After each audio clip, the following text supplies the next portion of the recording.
So here's some histograms that we developed from Google Sheets, and we can see that they're helpful at looking at how the data is distributed for our different measurements.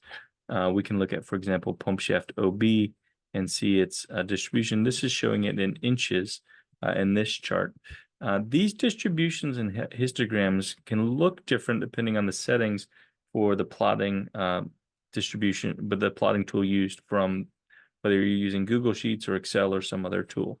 One rule of thumb for how many bins to use and the intervals for the bins is the bendant rule. Let's take a look at pump shaft B a bit more, but instead of using Google Sheets, we'll go to Excel. First, we'll just take a look at the measurement OB for the shaft, and we'll see that it's right here, which corresponds to a measurement of about 20 millimeters here. So in Excel, we see the data for pump shaft B for all of the sections shown here. And Google Sheets has a histogram plotting function as well. Excel does now. For many years, Excel did not have that function, so you won't, and for charting, so you won't find it in the older versions. But of course, it's here now. And so if we chart our data, we can see this sort of blocky looking histogram. It automatically decides what intervals to use and then adds up the values in the intervals. Now, this one, it obviously shows some big numbers down here, and that's because we didn't apply the conversion from inch to metric for some of these. So this data is not really the data that we're interested in. We really want the converted data. This plot might have shown us that those outliers exist and that maybe we need to do some conversion if we didn't already know that. So we'll just go ahead and plot with column J the data with metric conversion, and we can see the plot looks a little better here. Again, automatic intervals shown here and counts shown in this distribution. You can see a little bit of a central tendency and also these tails where there's probably some outliers that we're going to remove. If we remove the outliers, we probably will see a more normal looking data distribution. So that's one approach to plotting histograms. Another approach is to use the data analysis tool pack. And so there is under data, if you've installed it, there is a thing called data analysis tool pack over here. If you haven't installed it, it's easy to do. You just go to File, More, and then Options, where you can see the add-ins. And under add-ins, you can see the analysis tool pack, and then you can add it in if it's not currently included. And so mine's included here. So what I'm going to do is take this data and then select it, and then go to Insert. Actually, I'm going to go to Data and then Data Analysis. Under Data Analysis, I have a bunch of options for different types of tests, statistical tests and statistical analyses. But really for now, we're just looking at histogram. When we go OK, we can choose our data. It's in column J.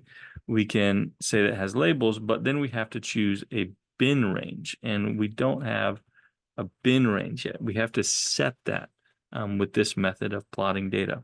So we'll come out of here and we'll choose a bin range first before we make the plot.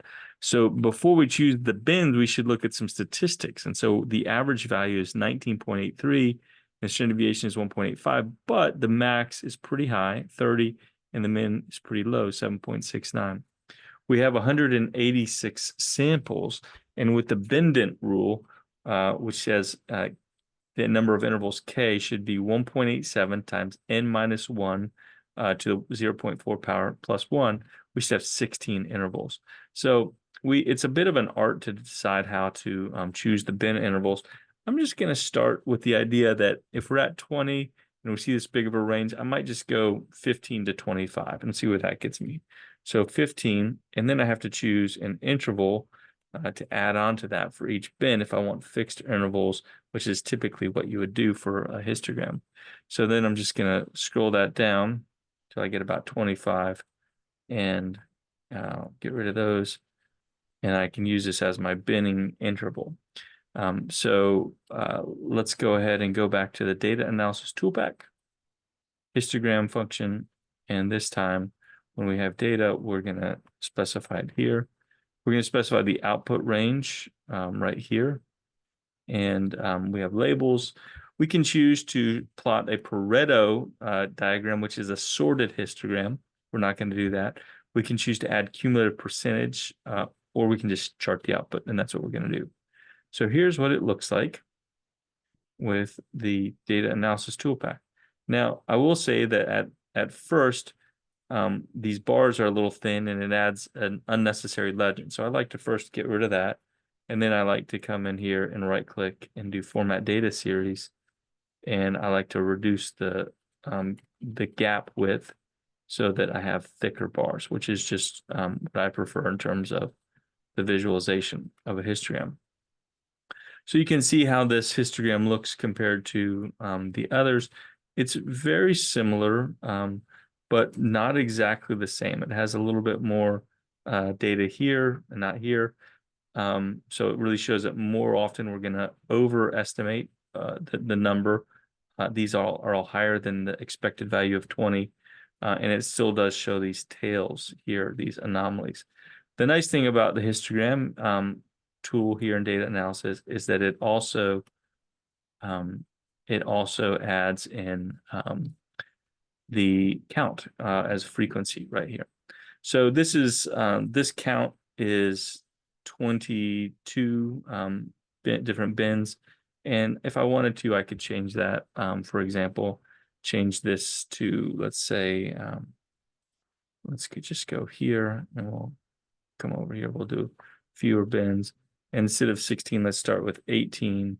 And then instead of 0.5, we'll add 0.25. And we'll go down to maybe somewhere around, actually a little less than that, maybe around. Actually, we're going to change this guy. So it's adding 0.25 all the way down. And go down to 22.5. So if we wanted our 16 bins right about there, 21.7, 22 is probably good enough. And we could just get rid of those guys. So another version of this histogram, going to data and data analysis, histogram. This time we're going to use this bin range here, and we're going to plot the data right over here, different location. And again, just plotting it. And you can kind of get it to be similar size. And you can see that having the bindent interval does give us a little bit more of a centered normal distribution here. And we certainly would want to probably deal with these anomalies and get rid of them. We can use a rule like Chevanot's criteria, or we could use a rule like certain number of standard deviations away from the mean to identify and remove outliers. And so we're not going to do that here, but that's the quick tutorial on Excel histograms. And hopefully that is helpful for providing another option with probably the most common tool used in industry for data analysis for plotting our distributions.